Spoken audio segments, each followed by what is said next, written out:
Welcome to the Sports Circus. I'm your Ringmaster Sal, live from Las Vegas in the AMP TV studio, AAMP TV. Today's show is brought to you by UppercutChops.com. Check out their tasty selection of all-natural, dry-aged USDA Prime Angus and Wagyu steaks and chops. Wait till you try their best-in-class New York steaks, the filet mignon, and of course the king of all, those massive cowboy cut and tomahawk cut ribeyes. Best I've ever had, probably be the best you ever had as well. Wait till you try those Prime Wagyu burgers, too. Wow, they're incredible. Check them out at UppercutChops.com. That's UppercutChops.com.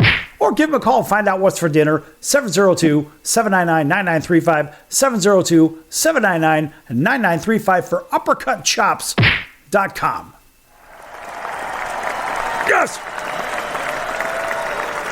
All right, a big welcome into everybody listening in on our CBS, NBC, and Fox Sports affiliates and independents from coast to coast. Everybody watching on social media, thanks for watching us on Pick Your Favorite Medium, Facebook, YouTube, whatever. We're there. You can't get away from us. Also on Hotel TV in over 500,000 rooms from coast to coast, plus Cox, Comcast, Spectrum, Frontier, Time Warner, and Wow Cable affiliates. And we are here with our baseball insider, world champion, all-star third baseman, 21-year veteran player, plus a couple of decades in coaching, and that would be the great Darrell Evans. Darrell, thanks for joining us on today's show. Yes! Hey, Sam. Finally got back with you. How you doing? I'm doing great. Everything's great. The only thing we're missing for everybody on TV, we can't see your face, so we're going to go to a split view on the camera, so at least they can see my giant cranium, if you know what I mean. That's what they want anyway, so, they can always go to the baseball cards and all that if they can remember, remember what I used to look like. Well, you still pretty much look the same. Well, you know what? It's funny that you said that because I've been catching up with a bunch of my buddies lately. I mean, just kind of by accident. But, we've lost some guys and all teammates and all that. So it's a great excuse to go back to that. And we all kind of talk about that, because we remember each other from the good old days. And shoot, then you realize it's like 30 years, 35 years. And I still get people send me cards to sign. And so it takes me back there. I don't really think about it. And heck, I'm looking from inside. So, I don't really know that it's the reaction of the other people. So they seem to be okay with it. So I'm good with it. I'm still young and sarcastic and all that kind of stuff that I love and keeps you going, keeps you young and look forward to it. And then we get to go out and talk and tell our opinions like on this show and have fun with that. So we're still involved in baseball. I think that keeps us all young. I think it does. And, I was rumbling through my baseball cards over the last month, pretty much. And, of course, I came across, 5, 6, 7 of your baseball cards, whatever the hell. I've been collecting them since I was a little kid. And I kept them, and I like the fact that I still have the cards, or most of them anyway. I think my mother probably got rid of some. She always got into that spring cleaning thing, and she sprung everything right out the garage, which, of course, is a colossal boo. It's because I lost so many things, so many of my personal stuff as a kid, right? And, everything from baseball, football cards, hockey cards, whatever, and basketball cards. And, of course, I know you're a big basketball guy. And I lost some old bowling trophies, too, right? Yes, of course. Of course, everybody's got their old bowling trophies in a box in the back of the garage. I laughed because my parents they bowled twice a week, pretty much their whole life. Yeah, but you're from Michigan. They even kept their old bowling shirts, with the embroidery and all that stuff. But yeah, so it was something that takes you back. And like you said, I think we all, I had the baseball cards and all the cards and everything else, and it wasn't easy to kind of get them. You had to go in the with the bubble gum and all that stuff, and then of course the stars didn't have compared to the other guys, so you had to keep buying and buying, maybe finally get a star once in a while, but you had I think I was Don Mossie's. They used to have you got 50 of those and that wasn't enough to trade for one star. So, all that kind of stuff. But it was a way for us to love baseball when not like now where you can see it every day and you can all that kind of stuff. So you're right. That was so fun to grow up that way and imagine what it was like. And I was blessed to get to go out there and stand on that field and play and entertain and listen to what other people thought of it. And then I could go right back to going, well, heck, I'll tell you what I thought when I was growing up, just the same thing as you. And what a thrill. And I think we appreciated it so much, the guys I played with, that there wasn't any other way but to go out hard. We never took days off like they do now. Or, it was like, heck, if you took a day off or you asked for a day off back then, they gave you a bus ticket to go home. So, it was just I think probably see if talking to people that didn't get to play, not very many people did get to the big league level, but they all say the same thing. They got to be part of the game just through the baseball cards and the stats and watch on Sundays. Well, when I was growing up, the only way you knew anything was the Sunday paper had the stats. Well, Darrell, and so otherwise you had to read the box score every day and all that kind of stuff, and which is a good way to learn too. So right, that's the beauty of the game still going on. If I still had my baseball cards, I had some of them, but some of the old baseball and football cards, growing up in Chicago, they always load you up with your local players from the card companies, right? Now you're from Pasadena originally, but you think about, the players that you were going to get in your bubblegum packs, your wax packs. And so for us in football, of course, we got all of our Chicago Bears players. And back then, I remember I must have had 20 or 30 Walter Payton rookies. Boy, if I had just one of those now, those cards are worth $81,000 each. Imagine that. Show me the money! Yeah, but if you would have had all yours, the 50 that you had, it wouldn't be so valuable. It's because we all got rid of all the cards, and there's not very many of them left. Which right. I guess that's the uniqueness of the whole thing. But yeah, you're right. Yeah, I don't have any of those left. Yeah. Well, so how many guys did you ever get to meet? Anybody when you were young, or did you ever run into somebody at the store, or any of those kind of guys? I think that was kind of the dream of growing up, and be like, oh man, what if I got to meet this guy? So okay, so and I've got 3 minutes left in the segment. And I'm going to finish this segment out with this story. So when I was about 8 years old, I used to cut through the Ford dealership that was 2 blocks from my house on my way home from school because they had the coldest water fountain in town, right? They figured they were making money, right? And 8 years old, what do you know, right? Well, the good news is that I would go there and I would go get a nice cold drink of water out of the fountain there, and I'd go in the side entrance on a street called Grove, the street that I grew up on, and I would usually walk through and say hi to the sales guys and whatnot. Here's this pesky kid coming in to get cold water again. Well, one day I went and did that. I got my water. It was so hot. I wiped my mouth with my arm. I never forget this. And then after I got done, I'm wearing a ball cap like I do every day, I guess because I have a lack of hair, right? But nonetheless, so I went and I wiped the sweat from my brow and just wiped the water from my mouth. And this guy called me up. He called for me. He goes, hey, you. Hey, I'm talking to you. Come over here. And I'm looking around like, me? I don't know if you could see me because your camera is dark right now. Yeah. Right? So, yeah, no. So here we go. So I'm like, okay. So I walk over there. My eyes are getting bigger and bigger and bigger because when I got next to him, the guy goes, have a seat. Sit down. I want to talk to you. It was Ernie Banks, right? Oh, man. Oh, I know. And so here's this 8-year-old kid, and my eyes are as big as pizzas, right? Because that's what we have in Chicago. We have good pizza. So my eyes are as big as pizzas, and I'm talking to Ernie Banks. It's just me and him talking about Little League Baseball and whatever. What a great guy. What a great experience. Now, back then when I was about 8, I rooted for both teams in Chicago. Right, and I didn't know any better because I didn't realize what the Cubs always did with their great players, always dealt them off to everybody. Nonetheless, that was a glorious moment, probably my best moment as a kid, sitting there, and I'm talking to Ernie Banks. And he was such a nice guy, just as you saw him to the last day he was on TV in any interview or whatnot. He was always great with the people. The people loved him. He loved the people. What did he always want to do? He wanted to play two. Let's play two, didn't he?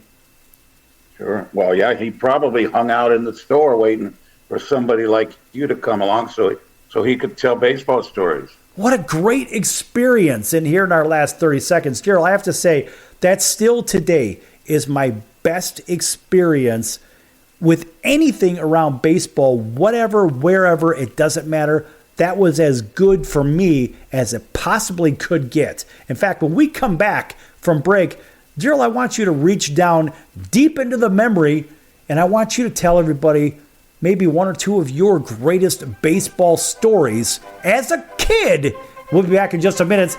Few minutes, that is, here on the Sports Circus with the great Darrell Evans, World Series champion, All-Star. Maybe at some point he could be a Hall of Famer. You never know. Back in a few. Don't go anywhere.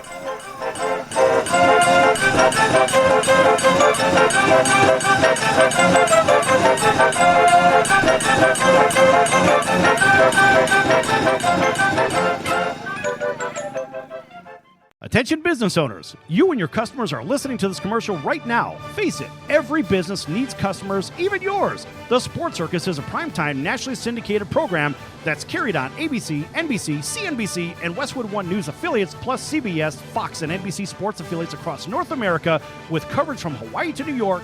Also, the Sports Circus is available to the 180 million subscribers on iHeartRadio, and the Sports Circus gets about 4 million website visitors per month, which could click through your website and bring sales. The Sports Circus provides great content featuring celebrity guests from sports and entertainment to our audience every weekday, which your company could greatly benefit from by increasing your visibility, foot traffic, eyeballs to your website, and calls from potential customers.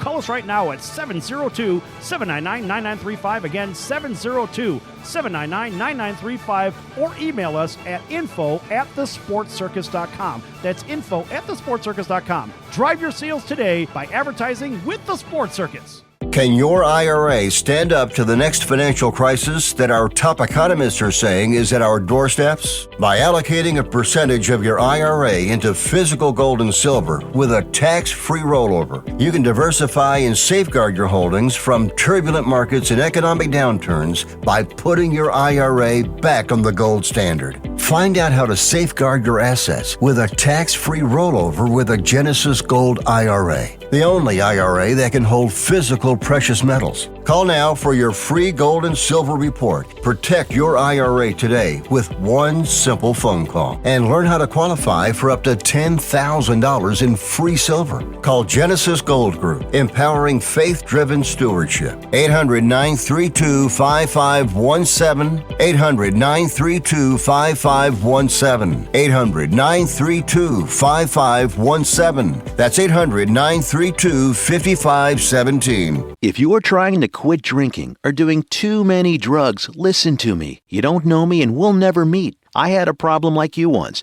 I drank and used to party a little too much till it got out of control and almost ruined my life. I realized I needed help to fix my problem before it totally destroyed me. If you've tried to fix your drinking and drug problem and you know you can't do it alone, you need to call the National Treatment Advisors. They'll immerse you into a 30-day program to replace your old habits with new habits and totally change your life. And if you have PPO private health insurance, the entire program may be covered. Fix your problem right now before it gets any worse. Get clean. Call now and learn more. 800-957-6209. 800-957-6209. 800-957-6209. That's 800-957-6209.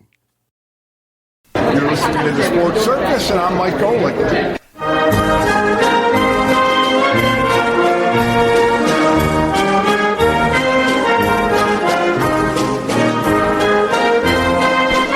Welcome back to the Sports Circus. I'm Roy Firestone. Now it's time to throw it back to Sal.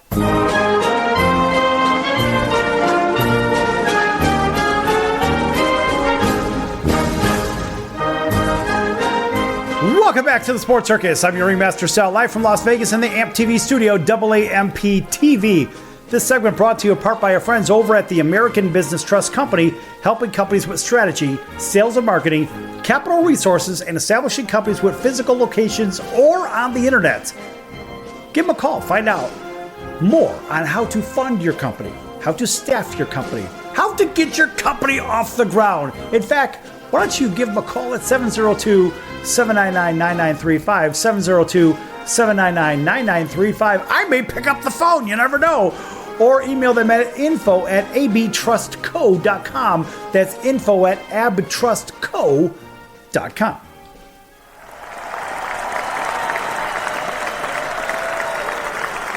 Nice round of applause for that. And welcome back to everybody watching on TV, listening in on radio, watching the live stream. We're everywhere. You can't get away from us, even those on the Mars rover. Back here with Darrell Evans, World Series champion, all-star third baseman, playing the hot corner, 21 years of the league. How many years did you manage? Was it 20 years, too? You're also a manager in professional baseball? Well, a coach and a manager. But, yeah, you know, I always wanted to be a manager. You know, after you play for a few years and stuff, and it's like, well, man, you you kind of got to bite your tongue sometimes. You know, you're sitting there in the dugout and you're looking over at your manager and going, what in the world were you doing? What are you thinking? So I it was like that got me the fire of going, you know what, I'd love to, at the end, to inspire people, because the big thing about playing so long is we got to learn so much. Just think, from so many people every year, I got to learn something new about baseball, and certainly when you're younger and stuff, you're soaking it all in. Right. Then after a while, you're okay to voice your opinion and go, no, I wouldn't do that. I wouldn't do that. I know you talked about that earlier in your show about why things we talked about that earlier. It's like, you know, bunting in the early innings, and so because if you bunt, man, your leadoff man's supposed to be your best, fastest guy. The second guy used to be is like, well, he's got to handle the bat, and it's like, well, that never made any sense, because in the first inning you're going to bunt him over, because if you bunt him over, the leadoff man gets on second base. You got one out, and you got your best hitters coming up. The third hitter, who now the pitcher has a base open, so he doesn't really have to pitch to him. And if he ends up walking him, now he's got first and second, and you got the fourth or fifth guy. And if they hit a ground ball, you're out of the inning.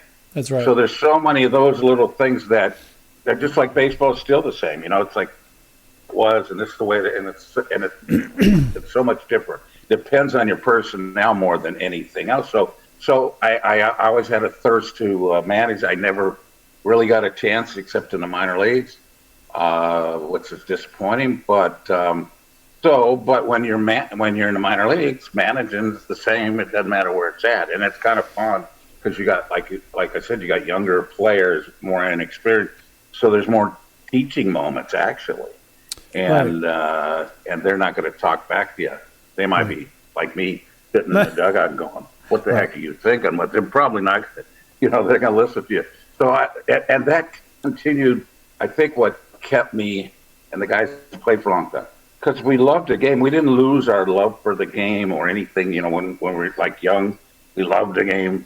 When you're 30, you love the game, but other people are telling you, well, yeah, you better hurry because, you're gonna fall apart here. You're getting old. Right. And you can't play anymore. And it's like, wait a minute, that's not true. So your love for the game never ends. And I think one of the things that motivated me the most was when I went to work, there was something I was going to learn. Something new no matter what. Whether it was playing out in the front yard or it was playing high school or it was playing this game or whatever, I could always see there was always something that was going to come from baseball. And you had to be prepared to be the one that already knew what to do when those moments came up. So you were telling me, I love your show and all that kind of stuff because you got the greatest music. I grew up in, heck, we loved going to a circus. Heck, one would come into town once a year And it was like, but it reminds me of how they play the game now sometimes. You watch the highlights on TV and they should have the circus theme on some of the stuff, because think about Right? what do they show? They show the big moments, and then they show the stupid stuff they do every day. And you would think that after all these years, 150 years we've been playing, you would think that they would be better at that, because they say that these guys are bigger, stronger, faster. If that was the case, they'd be doing better than they're doing. But the one thing about it is they're not smarter. They're not as prepared.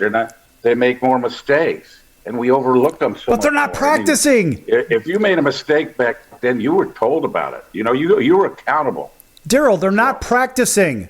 They're not practicing. No. And here's a perfect example. They're not practicing the right way because they don't practice that. Here's a perfect example. That's boring to them, but the higher you go in baseball, the more importance it takes on. Darrell. That's the difference. The ones that make the least mistakes win. Darrell. That's the difference between the major league teams. And we got some we got 3 or 4 teams that probably if you play less than 400 baseball, why? You're supposed to be so talented and everything, but apparently you're not that talented. And so it's kind of frustrating to watch the games and it makes it easier for the good teams to beat the other teams and beat them up all the time because they're going to make the most mistakes. So it's it's such a cerebral game, and it's hard to focus.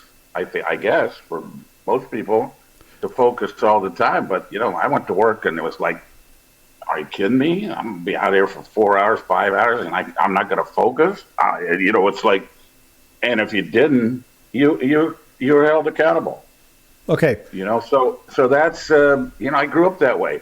I grew up like I said. In Pasadena, we had they had some spring training games out there at Brookside Park, which is the ballpark it's across the street from the Rose Bowl, and it's been there forever. And it was called Brookside Park, and they had the Pirates and the Cubs had spring training back in the 20s and 30s, and they played some games like that. And one of the things that was great was it was always major league players that were in the area, and on the weekends they'd play games there too. So I could go, like you said, growing up, heck, I could go down to this park or several places in Southern California, and major league players were playing in the off season. And they were accessible. So they were more like they weren't. Like you said, they weren't aloof. They didn't act that way. All right. They were trying to teach everybody. All right. Hold that thought for a second. I had to have an explosion get in there to break your stride for a moment. Sorry, yeah. No, that's okay. It's all right. Just watch for the cues and whatnot. We're set. Everybody on TV could see it. So we have one of our guys he's still an ongoing participant with the Sports Circus, our former full-time producer, Colonel Bucky, and he's a big Cincinnati guy, right? But he wants to know, how was it playing for Sparky Anderson? Answer that question in 1 minute, then we're going to have to go to break. Okay. Oh, in 1 minute. Well, he was a Hall of Fame manager, I guess, but the best thing about Sparky, I guess, was that he could handle great players. They had the Big Red Machine, and then he had our teams, and won with them.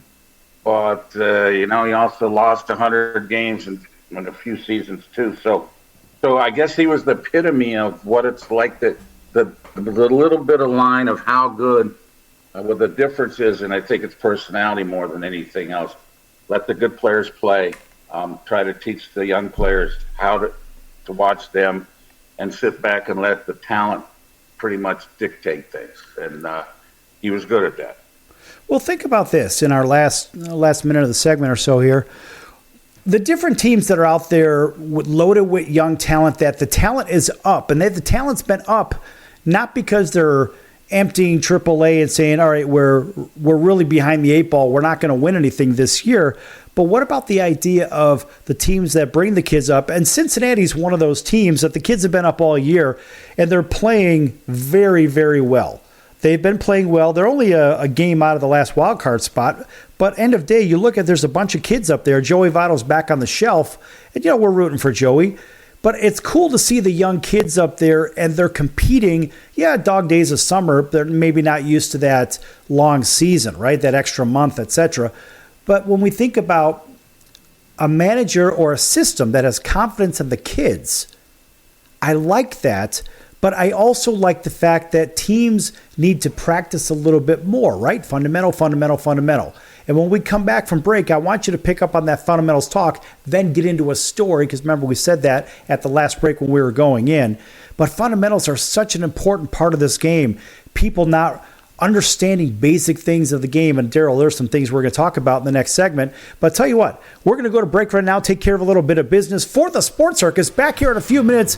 And we're going to ask Colonel Bucky to ask another question, because he's a big Cincinnati Reds guy, and we're going to try to help him out, and everybody else too. Make sure you send your emails if you like, info@thesportscircus.com, or on the streamer, send your question there. Back in a few minutes on The Circus. Don't go anywhere.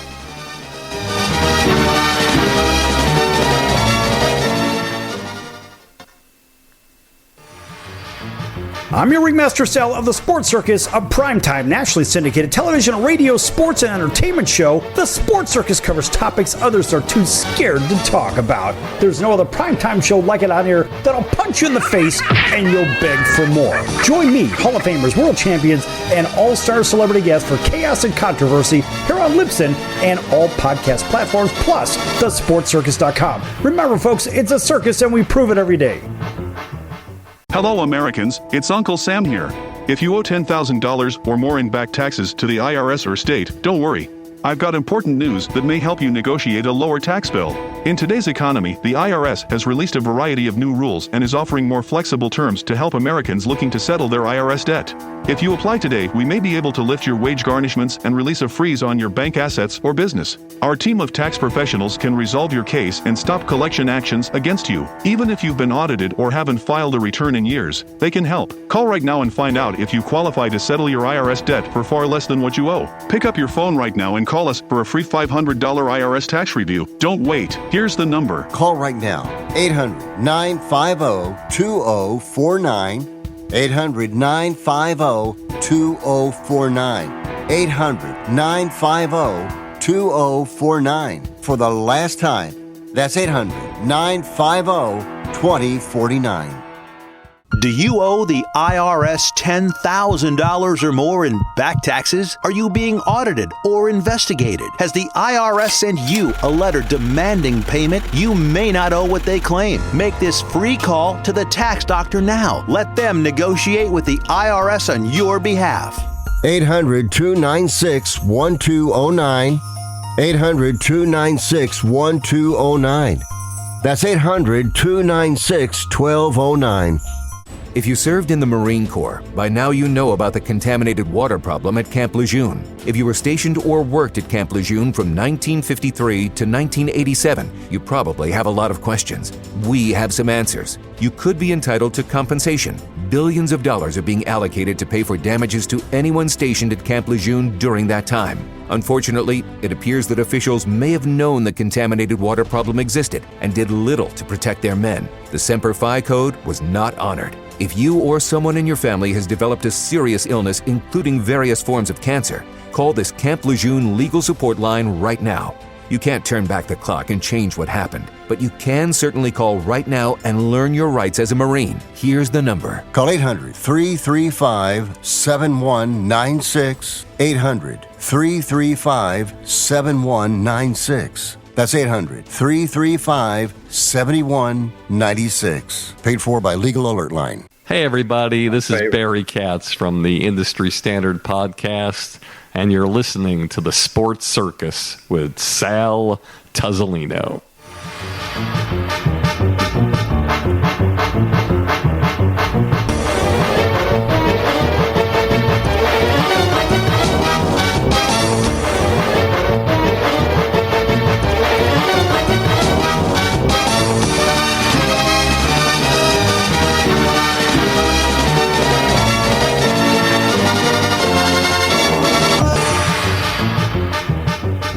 back to the Sports Circus. I'm your Ringmaster Sal, live from Las Vegas in the AMP TV studio, AAMP TV. Thanks for everybody joining us on our streaming platforms, Cox, Comcast, Spectrum, Frontier, Time Warner, WOW Cable Television affiliates, Hotel Television, and I think we're in 620,000 rooms, 650,000 rooms, something like that, some crazy number.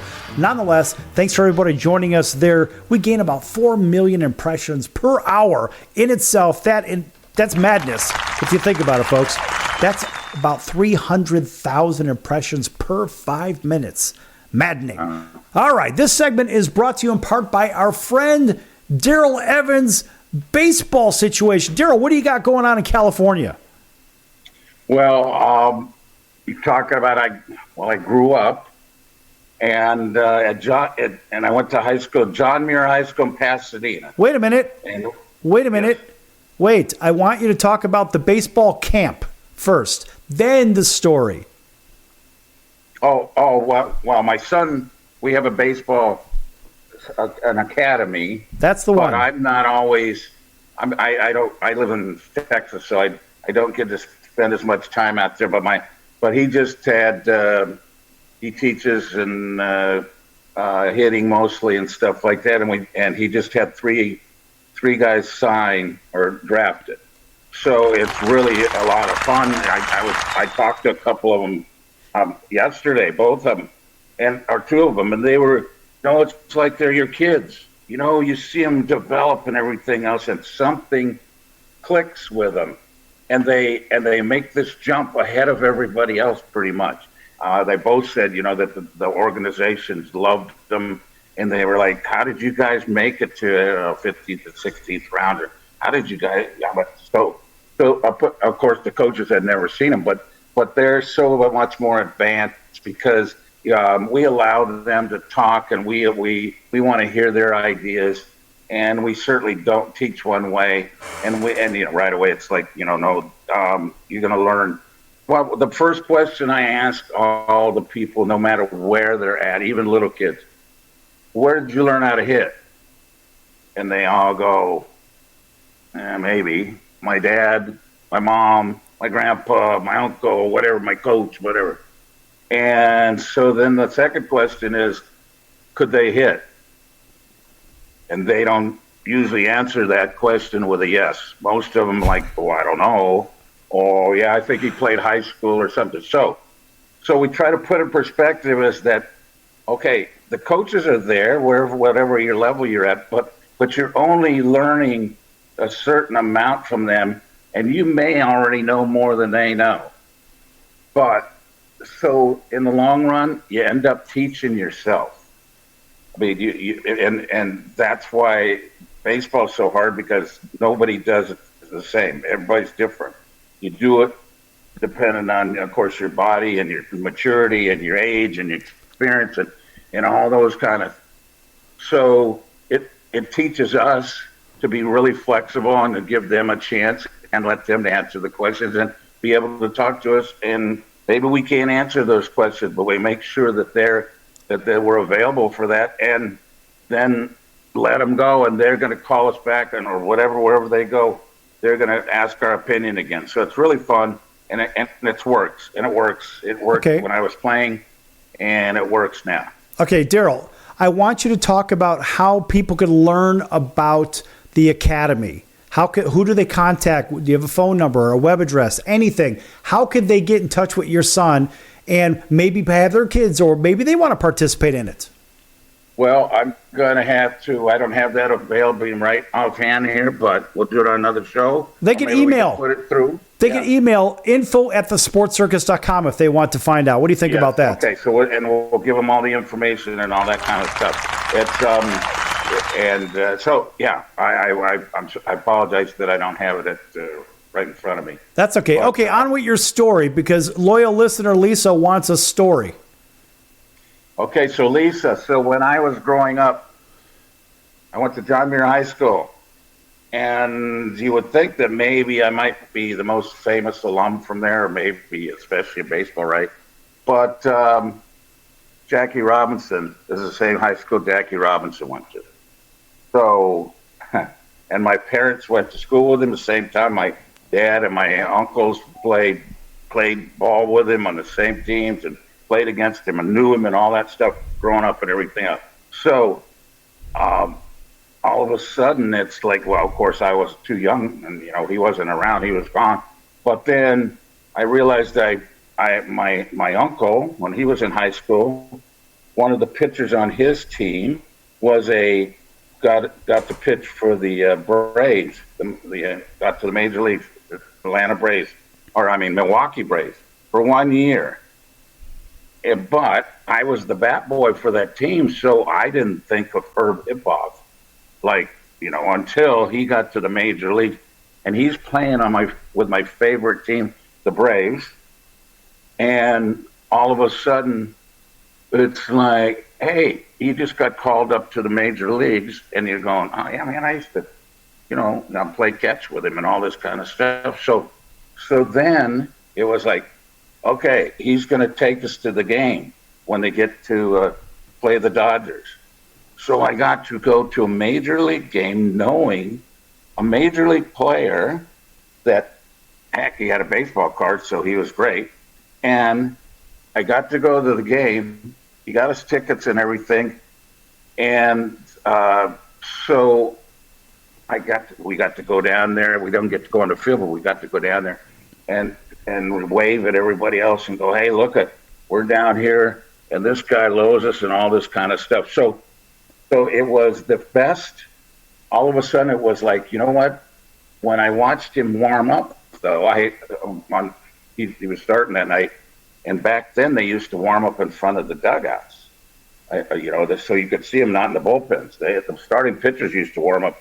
I don't know if people know, but in front of the dugouts, and you could watch him pitch and everything. And I'm going, he's not really that good. I mean, I saw him pitch in high school.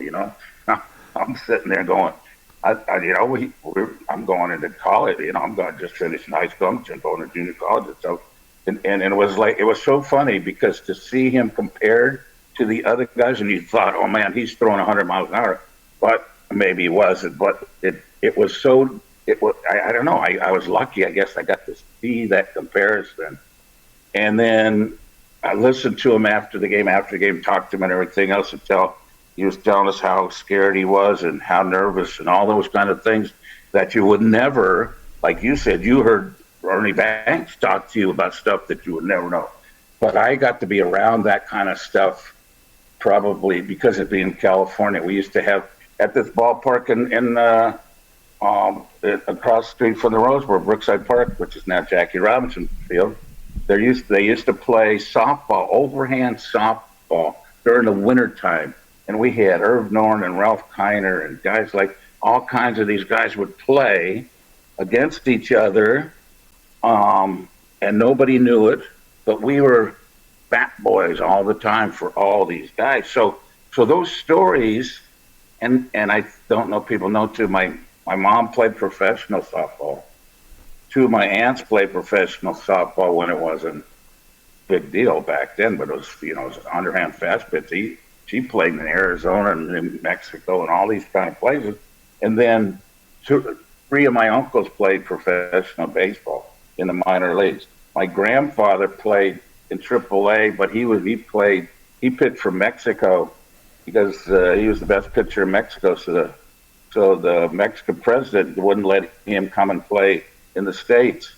So I grew up on that stuff. So I stood out to my mom, but the kids would always play at our place because they wanted my mom to come out and play with us because she was a professional softball player.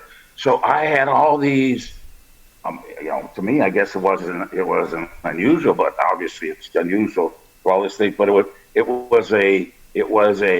think I was supposed to be around that. I was chosen to be able to do that kind of stuff and be able to talk to all those people. So it was an Ernie Banks kind of story, but it was constant every day and kept more and more people would be around. So, that was your first calling. time I ever met those guys was the greatest. Like you said, it was a big deal, but they were always nice to me. So it was it was what we all were. We were speechless. Yeah, and as a kid, in our last minute of this segment here, as a kid, you're living it. You don't realize you're living it. In your case, it was an ongoing daily thing. Whereas I had a one-time trip to the moon sitting with Ernie Banks, and that was incredible. But you were actually living this movie, and it kept going on and on and on for the better part of your life. And still today, now you have all those relationships, all those experiences, the playing time, the coaching time. You've done all this for most of your life. And what a wonderful thing to be able to be around such a great game and do what you love for your life, for the most part. And then, you hang your hat up and call it a day. Back here in just a few minutes with World Series champion Darrell Evans in just a few moments. Don't go anywhere. Lots more to come.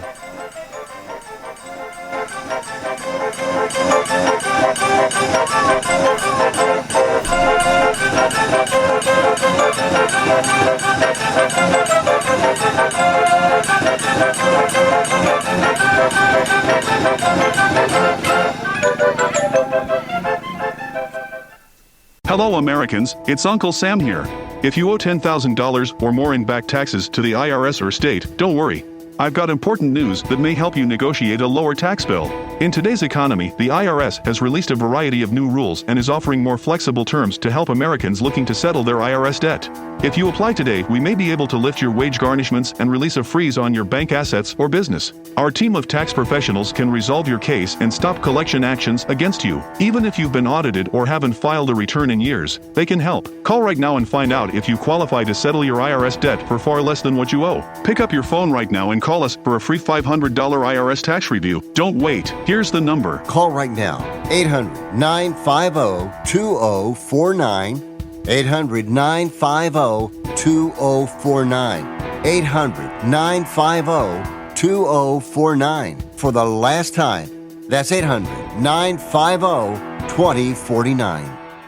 If you're tired of the fake news and tired of all the left-wing BS and agendas out there, if you want to do your right part to clean out the swamps and hit the lefties where it hurts, their pocketbook, we all know the president and his cronies hired thousands more IRS employees and agents. Now that's not very American. There's a way to fight back. Fellow conservatives out there, call American Tax Relief. They can help you pay less to the IRS. Don't you give a penny more to spend to the left-wing agendas. If you owe $10,000 or more in back taxes or haven't filed your taxes in years, call my friends at American Tax Relief. They'll give you a 100% free introduction to their program, and trust me, they're on the right side of your freedom. Pay the IRS less. Call now. 800-958-2157.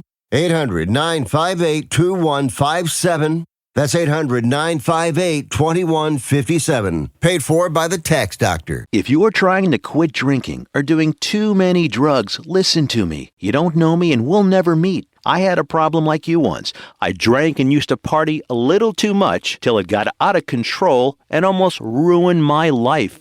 I realized I needed help to fix my problem before it totally destroyed me. If you've tried to fix your drinking and drug problem and you know you can't do it alone, you need to call the National Treatment Advisors. They'll immerse you into a 30-day program to replace your old habits with new habits and totally change your life. And if you have PPO private health insurance, the entire program may be covered. Fix your problem right now before it gets any worse. Get clean. Call now and learn more. 800-957-6209. 800-957-6209. 800-957-6209. That's 800-957-6209. Hey, this is Tommy John, and you're listening to the Sports Circus.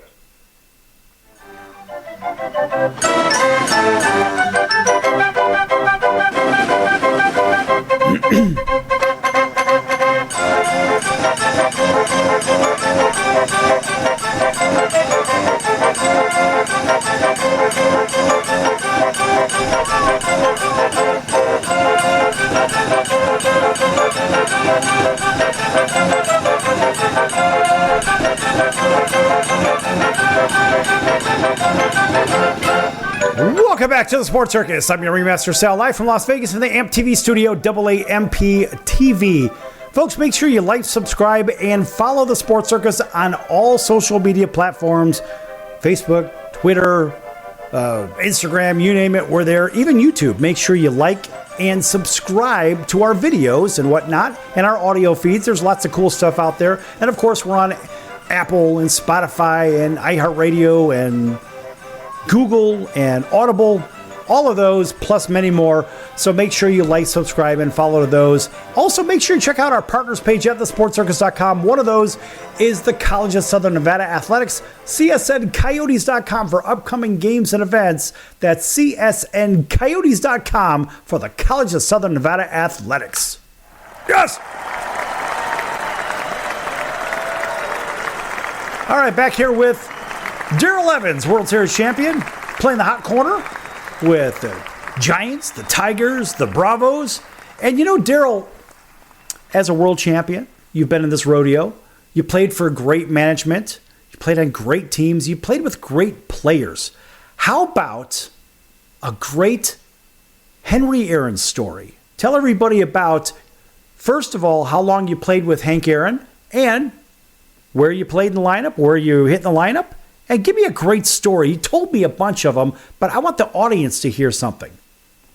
Well, I was blessed to play with him almost 5 years, almost 5.5 years.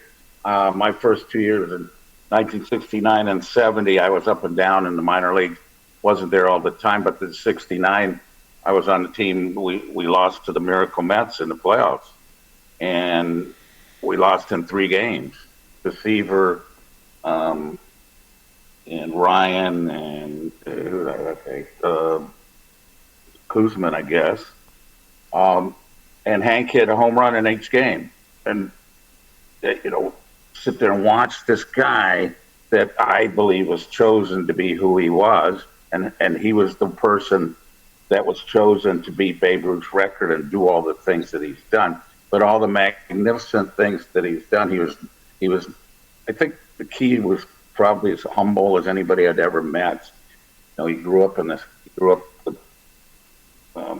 brothers and sisters. He was out on his own. He went through the minor leagues and all that kind of stuff. And then all of a sudden, when he got to Major League, it was like, Willie Mays.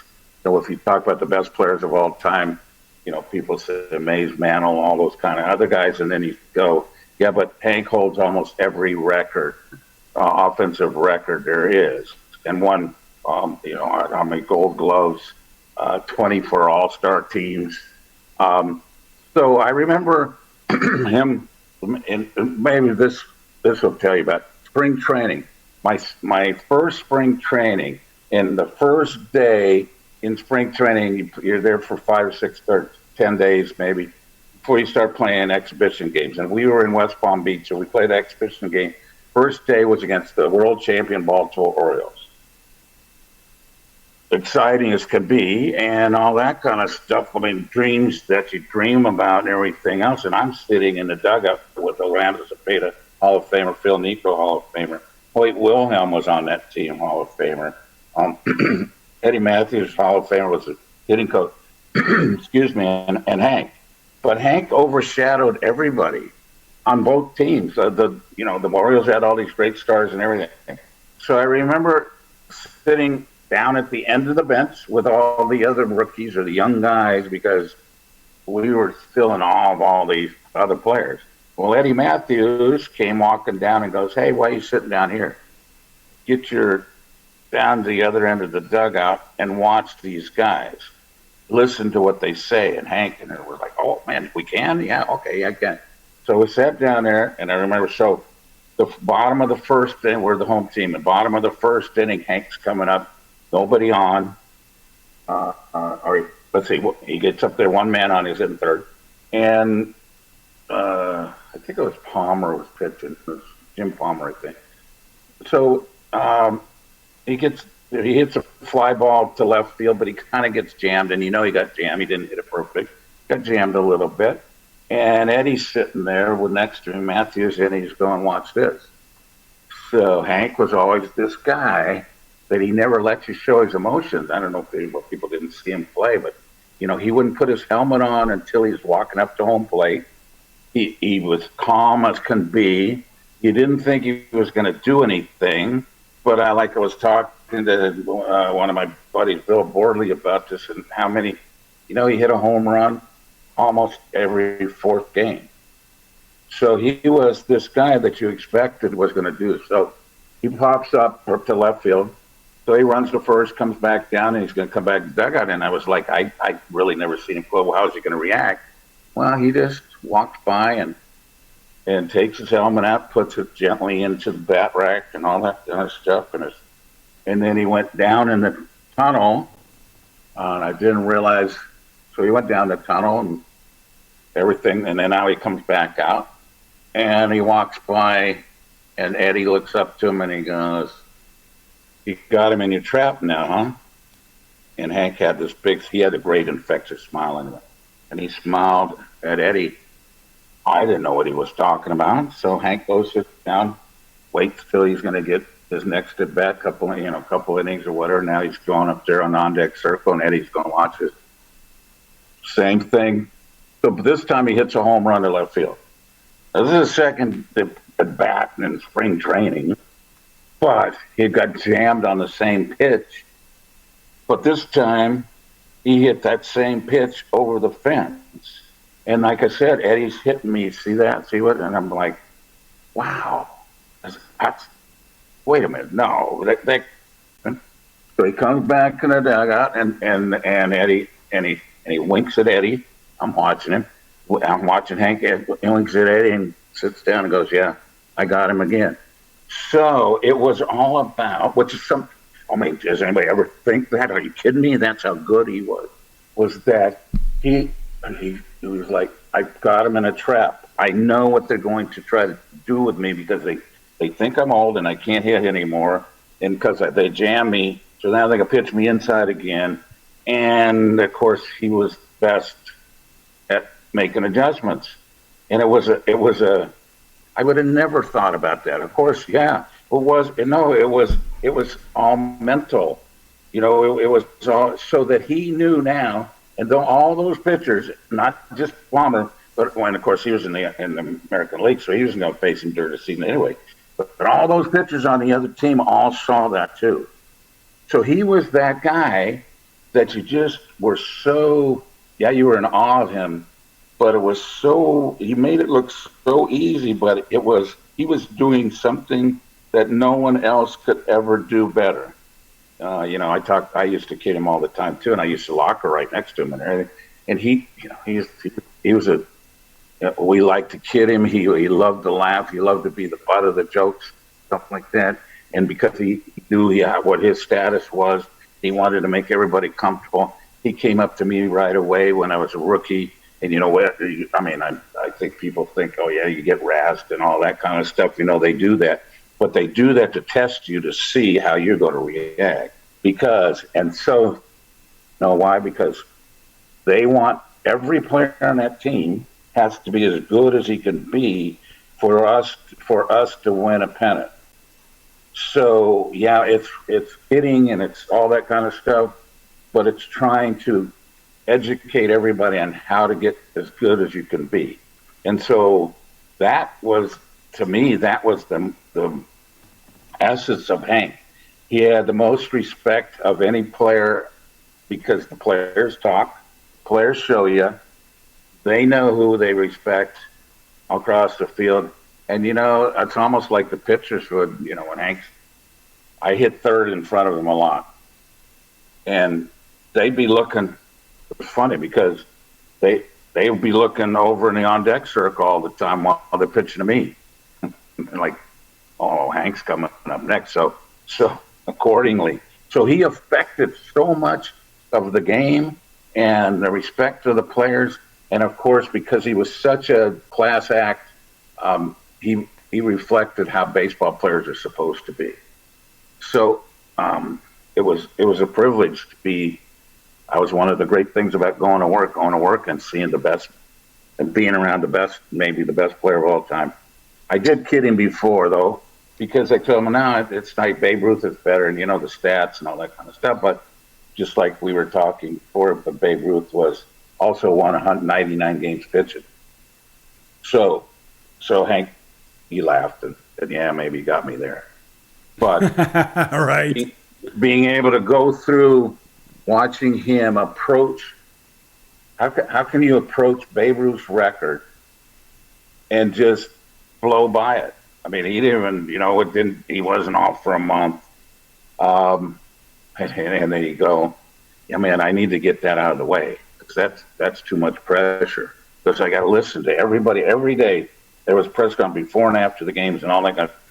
And he looked at it as like, no, I'm getting this out of the way, because then I don't have to answer all these questions. I go out and play, have fun playing baseball. So it was to be with a guy like that. Of course, it doesn't get any better than that, but I was blessed to be able to do that, and to be associated with that.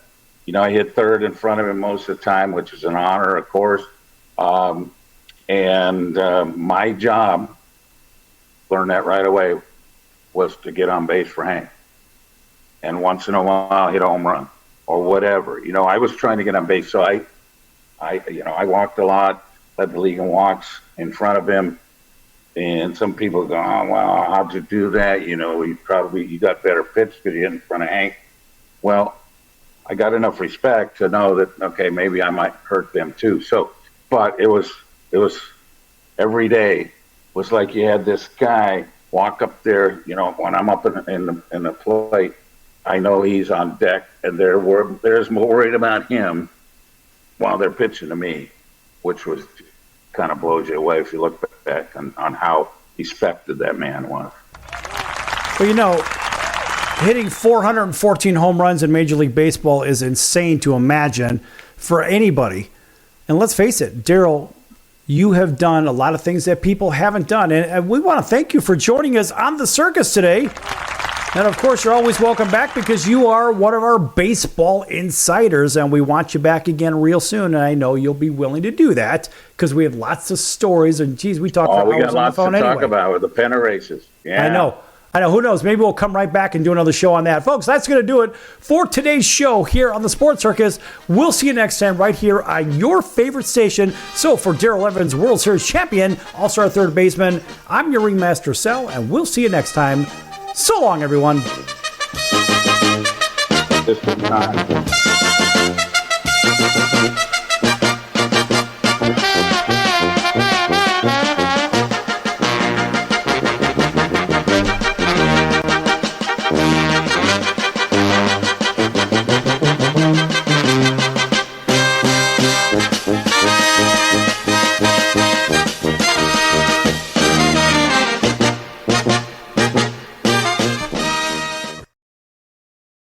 Hello, Americans, it's Uncle Sam here. If you owe $10,000 or more in back taxes to the IRS or state, don't worry. I've got important news that may help you negotiate a lower tax bill. In today's economy, the IRS has released a variety of new rules and is offering more flexible terms to help Americans looking to settle their IRS debt. If you apply today, we may be able to lift your wage garnishments and release a freeze on your bank assets or business. Our team of tax professionals can resolve your case and stop collection actions against you. Even if you've been audited or haven't filed a return in years, they can help. Call right now and find out if you qualify to settle your IRS debt for far less than what you owe. Pick up your phone right now and call us for a free $500 IRS tax review. Don't wait. Here's the number. Call right now. 800-950-2049. 800-950-2049. 800-950-2049. For the last time, that's 800-950-2049.